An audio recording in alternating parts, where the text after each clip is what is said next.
2장 3절까지 읽겠습니다. 네, 2장 3절까지 읽겠습니다. 그러므로 모든 악독과 모든 기만과 외식과 시기와 모든 비방하는 말을 버리고 갓난아기들 같이 순전하고 신령한 젖을 사모하라. 이는 그로 말미암아 너희로 구원에 이르도록 자라게 하려 함이라.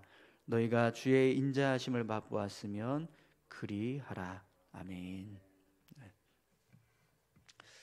본문은 2장 3절까지 해놓고 제가 여기다가 25절까지만 써놨네요.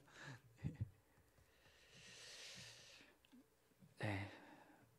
오늘은 베드로전서 1장 22절에서 2장 3절까지 말씀을 가지고 두 가지 권면이라는 제목으로 같이 함께 말씀을 나누겠습니다. 오늘 본문 말씀을 보면 베드로가 초대교회 성도들에게 하나님의 자녀로서 지켜야 될 믿음의 모습 두 가지를 행하라고 권면하고 있습니다. 우리 그리스도인들에게는요, 믿음의 모습이 있습니다. 우리가 지켜가야 할 믿음의 모습, 우리가 행해야 될 그리스도인의 모습이 있습니다. 우리가 믿음을 지키고 믿음을 가지고 삶을 살아갈 때 그냥 예수님을 믿는다 이렇게 살아가는 게 아니라 우리의 삶의 모습 속에 그런 믿음의 모습이 나타나야 되는 거죠. 그래서 우리가 삶 속에서 실천해야 될 어떤 믿음의 모습들이 있는데요. 그런데 이 베드로전서 말씀을 보게 되는 그리스도인들, 당시의 이 초대교회 성도들, 그들의 모습을 보면 믿음을 지키는 것도 정말 엄청난 고난 속에 있는 그런 상황이었습니다. 뭔가 이렇게 믿음의 모습을 보여주면서 삶을 살아가는 게 아니라 그냥 우리가 가지고 있는 믿음, 내가 예수 믿고 있다라는 것 이거 하나 지키는 것조차도 정말 어려운, 그것 때문에 막 목숨을 잃게 되고 또 감옥에 끌려가게 되고 그런 모습들이 있었기 때문에 그 믿음을 지키는 것도 힘든 상황이었어요. 그래서 뭔가 우리가 이런 상황에서 내가 이런 믿음을 가지고 있는 사람이다, 내가 이런 그리스도인이다, 이걸 나타내는 것조차 정말 어려운 상황이었던 거죠. 그런데 그런 당시 성도들에게 베드로가 권면을 하는 거예요.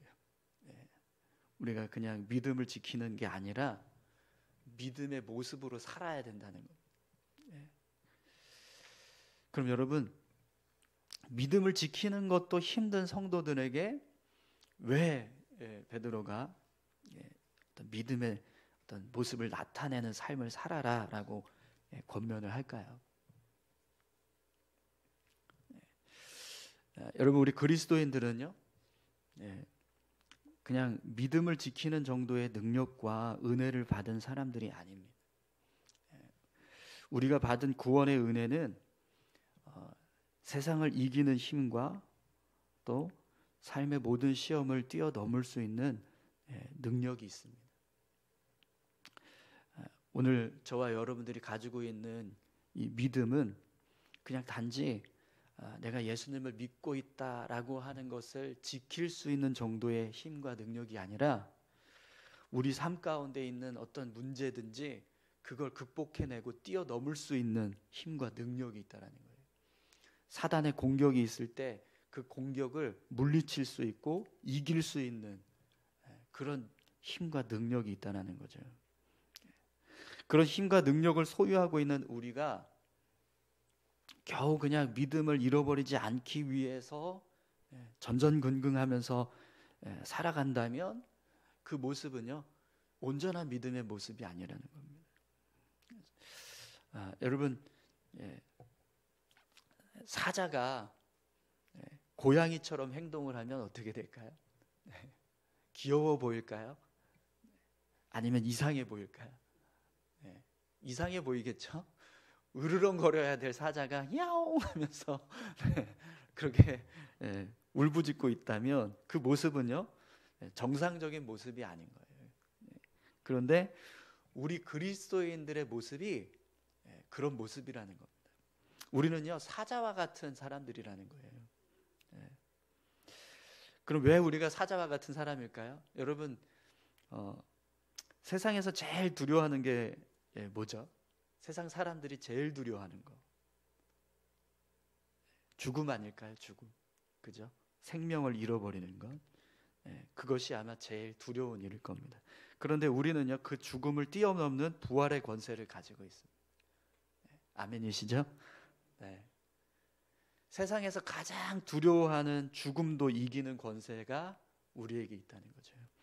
그런 권세를 가진 사람들이 이 세상을 두려워하면서 그냥 믿음만 지키려고 하는 그런 모습으로 살아간다면 그 모습은요 온전한 믿음의 모습이 아니라는 겁니다. 분명 우리는요 믿음을 지키기 위해서 사는 사람이 아니라 믿음의 삶을 살아가기 위해서, 믿음의 능력을 나타내는 삶을 살기 위해서 살아가는 거예요. 오늘 저와 여러분들의 삶이요 그냥 믿음을 지키기 위해서 사는 그런 믿음의 모습이 아니라 믿음의 능력을 나타내는 믿음의 삶을 살 수 있기를 소망합니다. 그래서 초대교회 성도들에게 베드로가 두 가지를 권면합니다. 그러면 어떤 권면을 하고 있는가? 우선 오늘 말씀을 함께 보겠습니다. 22절 말씀인데요. 너희가 진리를 순종함으로 너희 영혼을 깨끗하게 하여 거짓이 없이 형제를 사랑하기에 이르렀으니 마음으로 뜨겁게 서로 사랑하라. 베드로가 성도들에게 형제를 사랑하는데 어떻게 사랑하라고요? 마음으로 뜨겁게 사랑하라 이렇게 권면하고 있습니다. 아니 지금 막 고난당해서 막 목숨이 경각에 달린 상황에서 무슨 사랑 타령이냐 이렇게 생각할 수도 있을 것 같습니다. 그런데 이제 베드로가 형제를 사랑하되 뜨겁게 사랑하라 이런 말씀을 하고 있어요. 왜 이런 말씀을 할까요? 여러분 우리 그리스도인들에게는요 거짓이 없는 그런 마음으로 뜨겁게 사랑할 수 있는 그런 사랑이 있습니다. 우리에게 주어진 구원의 은혜가 바로 그런 사랑을 실천할 수 있는 은혜이기 때문에 그래요. 왜 그러냐면 여러분 십자가에 달린 예수님의 그 모습을 한번 생각해 보세요. 예수님께서 왜 십자가에 달리셨습니까? 우리의 모든 죄를 사하시고 우리의 허물을 다 용서하시기 위해서 십자가에 달리셨잖아요. 그 모습은요 모든 것을 다 품고 사랑하는 그 사랑의 결과물이기 때문에 예수님께서 십자가에서 우리를 위해서 죽으신 그 십자가의 은혜는 거짓 없는 사랑의 결과라는 거예요. 예배에 좀 집중할 수 있게 좀 해주실래요? 네.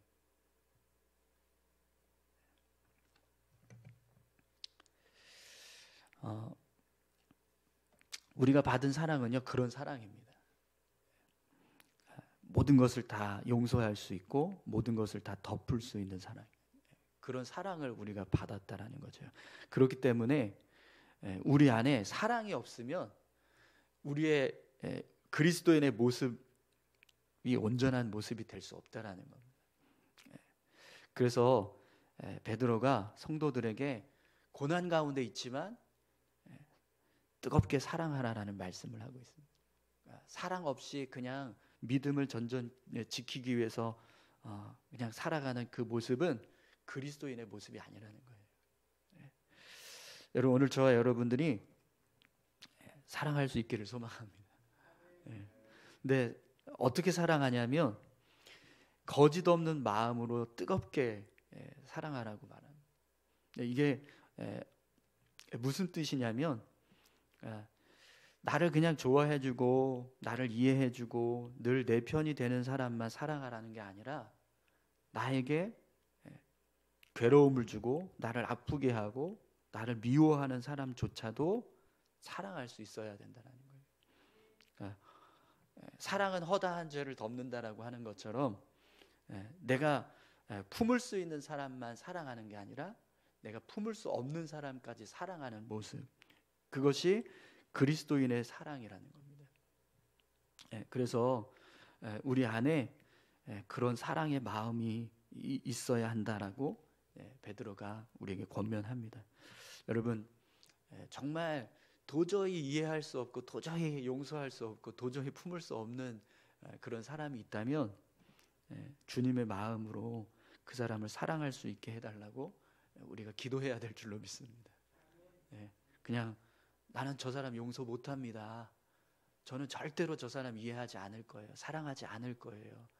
그렇게 하는 건 우리 그리스도인의 모습이 아니라는 거예요. 어떻게 해서든지 정말 그런 마음이 들고 정말 미워하는 생각이 들고 품을 수 없는 그런 사람이 있으면 그 사람을 사랑하기 위해서 노력해야 됩니다.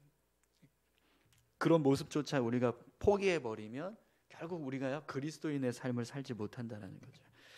오늘 저와 여러분들이 그런 주님의 사랑, 우리를 위해서 십자가 달리셨던 그 주님의 사랑, 우리의 모든 죄를 덮고 허다한 허물을 용서하신 그 사랑, 그 사랑을 우리의 마음에 품고 사랑을 실천하는 삶을 살아갈 수 있기를 소망합니다.